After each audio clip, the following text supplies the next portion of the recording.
Dan apa saja yang boleh mereka coba? Termasuk ganja juga bisa? Bisa. Oh bisa, jadi di umur 8.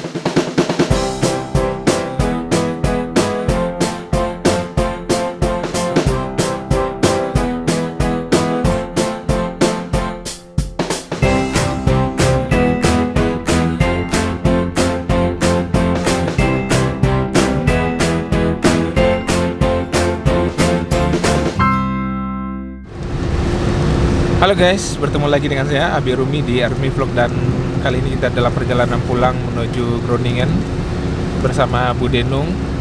Nah, kita akan berbincang tentang bagaimana pola hidup orang di Belanda kali ini. Nah, yang jadi pertanyaan saya itu adalah banyak di Belanda itu seperti ganja, minuman keras, dan apapun yang di Indonesia itu tidak diperbolehkan, malah di sini diperbolehkan gitu.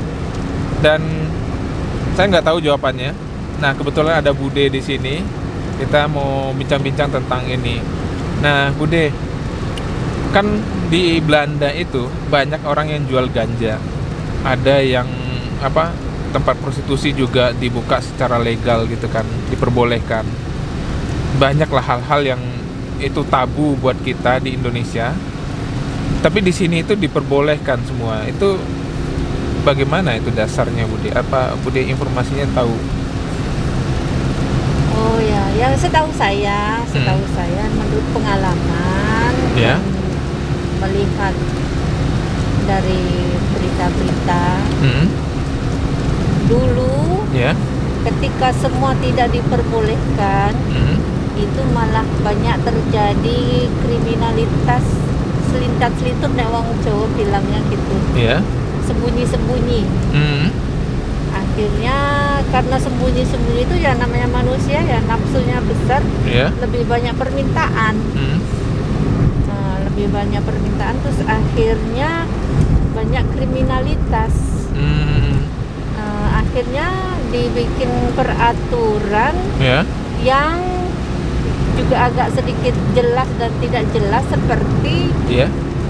membeli, menjual alkohol itu atau ganja itu di atas umur 18 baru boleh. Jadi setiap kali beli atau menjual itu harus ditanya kartu identitas. Oh, harus lihat kartu identitas dulu. Iya. Oh. Terus dengan sama dengan prostitusi juga. Soalnya kalau dulu waktu dilarang itu, Ya. seperti malah karena begitu dilarang permintaan tinggi, Ya. akhirnya banyak penyelundupan, banyak penggelapan. Begitu diperbolehkan, oke, dikasih tempat, ini boleh belanja alkohol, ini di sini boleh belanja ganja. Itu akhirnya mereka boleh terang-terangan, tidak ada banyak penyelundupan seperti dulu. Ya. Terus nah, seperti peraturan ganja itu, Ya. boleh menjual tapi tidak boleh memproduksi, itu peraturannya. Jadi semua orang yang sudah terlanjur dikasih izin untuk menjual ganja dan obat, Ya. tidak ada izin baru. Itu aja. Mungkin pemilihnya beda-beda karena bahaya, udah mati karena ya. Tapi surat izinnya tidak ada yang tidak ada yang baru, yang lama dari dulu tahun 50-an tuh sampai sekarang sama jumlahnya, tidak Itu ada yang baru. yang jualan ganja itu dari tahun 50-an sudah ada, Bu? Iya dulu. Oh, udah dulu. Itu udah lama banget ya berarti ya dulu ya? Iya, udah lama. Udah lama sekali ya. Nah, karena negara Belanda itu kecil, jadi agak mudah diawasi, pengawasannya. Seperti tanaman ganja yang besar-besar itu lewat langit, lewat helikopter, misalnya, itu bisa diawasi pakai sinar apa, itu nggak tahu. Jadi memproduksi kan tidak boleh Di Belanda. tapi memproduksi sebesar, Tapi kita boleh nanam ganja nggak di Belanda? ya maksimal 20 atau 30 Apa? tanaman. Oh, 20-30 tanaman boleh kita? Boleh, legal. Boleh. Tapi di atas itu baru dikenakan disita dan dikenakan pajak. Oh, disita dikena pajak, tapi nggak ditangkap orangnya. Enggak ada. Biasanya cuma didenda, disita, dan dia dapat banyak denda bangunannya rusak, denda inkomen dari pendapatan itu, dari pajaknya itu, gitu. Plan itu. Nah, untuk anak-anaknya di sini orang Belanda itu sangat. Nah, tunggu dulu Bude. Nah kan tingkatan status sosial di Belanda ini kan agak sedikit ini ya, nggak terlalu timpang ya antara si miskin dan si kaya itu kan nggak banyak ketahuan ya Bude ya. Nah, yang mau saya tanyakan pertama itu anak-anak Bude. Anak-anak kapan boleh merokok? Usia berapa diperbolehkan merokok, beli rokok gitu? Iya, 18. Umur 18 baru boleh merokok. Iya, peraturannya. Peraturan kayak itu. Terus minum alkohol? 18. Jadi umur 18 mereka baru bisa minum alkohol dan merokok. Iya. Dan apa saja yang boleh mereka coba? Termasuk ganja juga bisa. Bisa. Oh bisa. Jadi di umur setelah 18 mereka bebas. Bebas. Oh bebas. Dianggap dewasa. Dianggap dewasa. Jadi kondisinya umur 18 itu masih tanggung jawab orang tua di sini atau sudah lepas tanggung jawab orang tua? Sudah lepas. Sudah lepas. Jadi orang tua tidak membiayai kehidupannya dia lagi. Tidak. Oh, terus gimana dengan pendidikan, kuliahnya gitu gimana Budi? Jadi kalau pendapatan orang tuanya itu di bawah minimum, itu ada keringanan untuk studinya dia.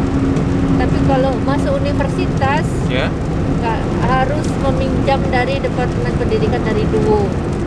Dari Duo? Karena universitas itu biasanya selesai universitas itu pasti dapat kerja.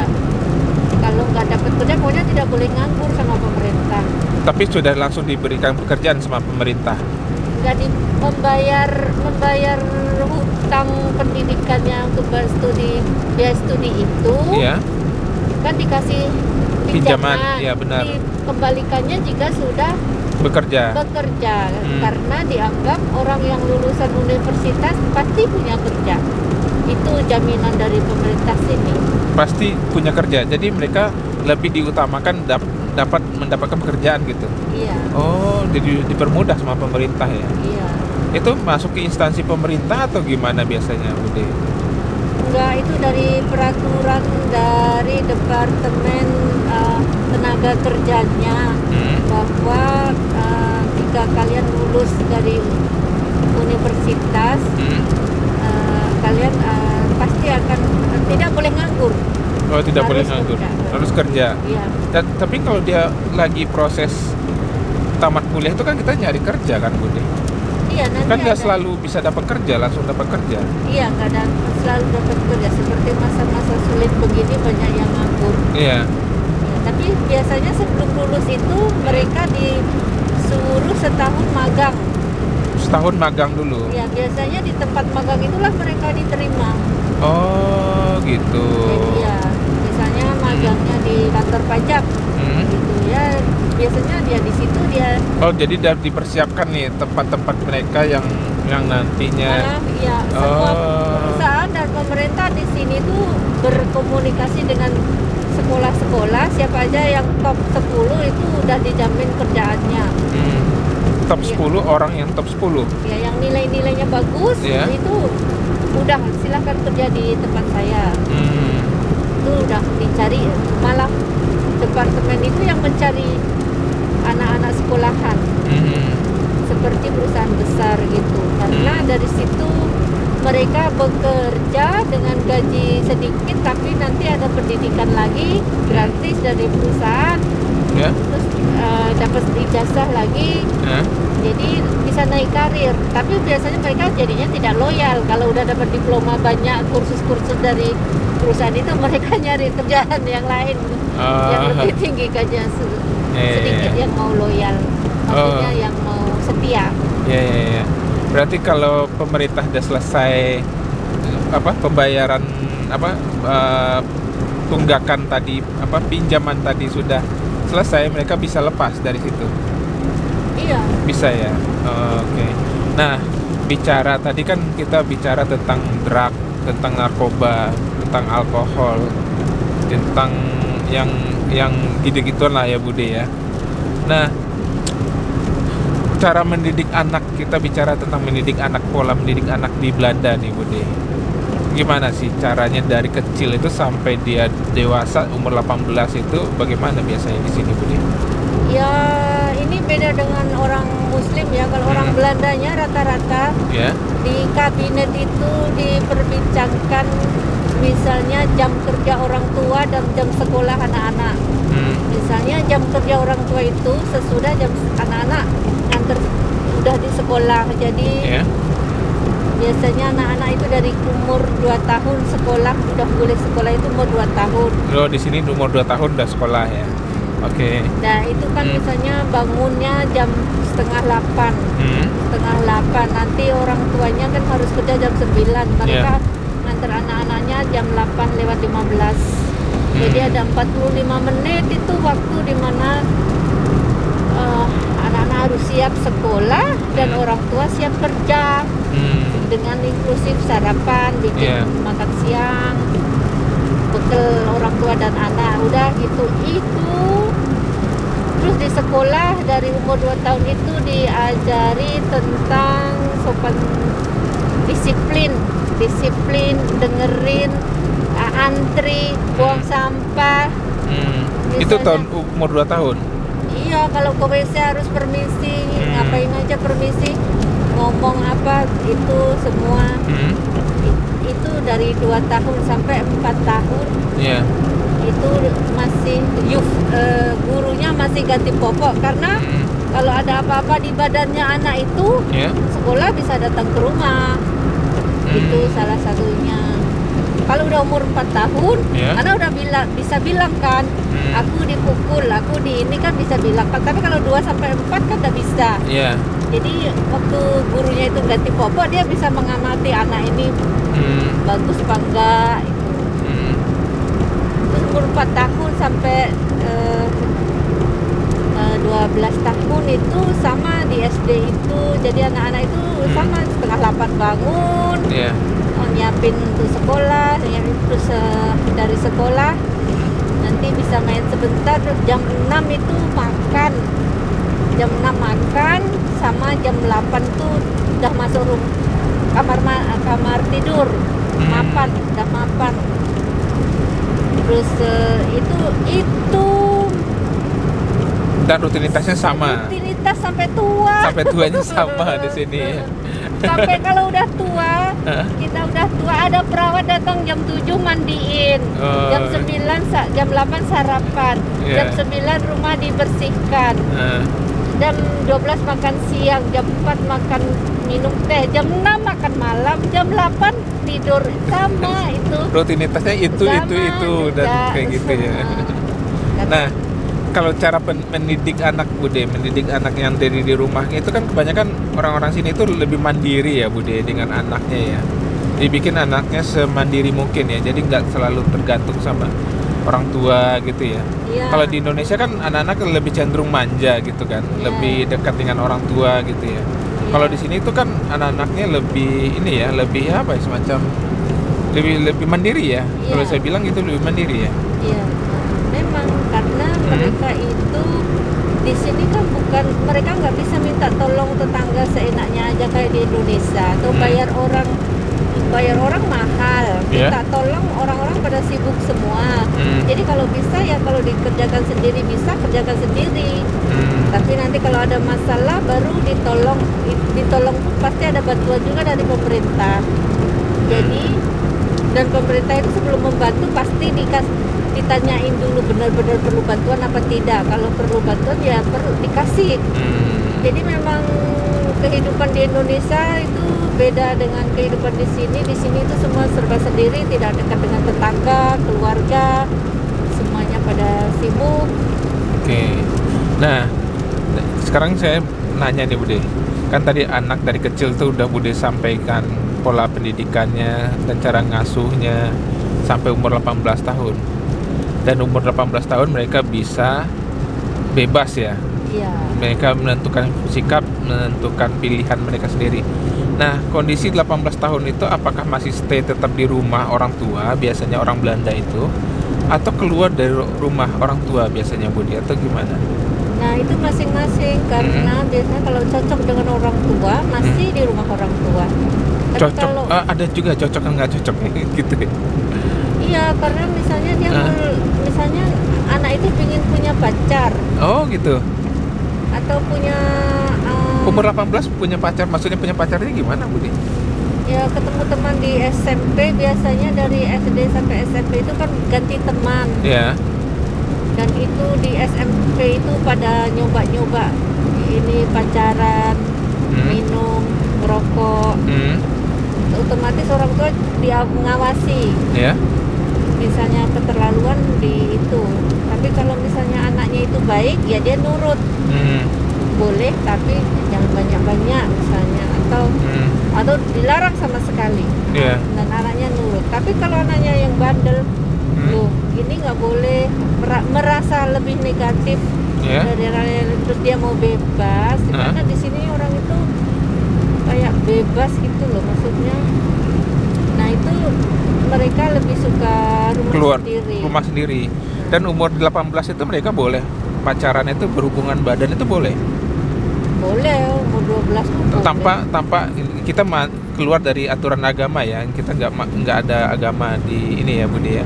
Itu mereka tuh nggak ada masalah pacaran gitu, mereka nggak ada masalah kayak gitu. Nggak ada masalah. Orang Belanda misalnya, oh ini mereka suka, misalnya gitu kan, daripada mereka di taman atau di luar, nggak maksudnya nggak genah, nggak tahu aturan. Lebih baik kan di rumah gitu. Nah kalau orang tuanya merasa risih, dicarikan rumah. Kalau cocok, ya udah di maksudnya dijadikan satu rumah. Tapi mereka tuh bisa gonta-ganti pasangan gitu Budi, itu gimana? Nah itu biasanya gonta-ganti pasangan itu kalau mereka udah punya rumah sendiri, punya kamar sendiri.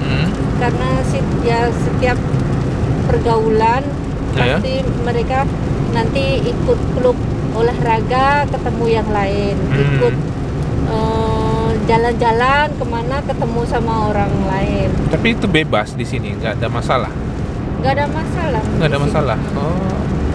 Cuma yang di sini itu orang Belandanya itu nggak mau menikah cepet-cepet karena masih memikirkan sekolah, mapan.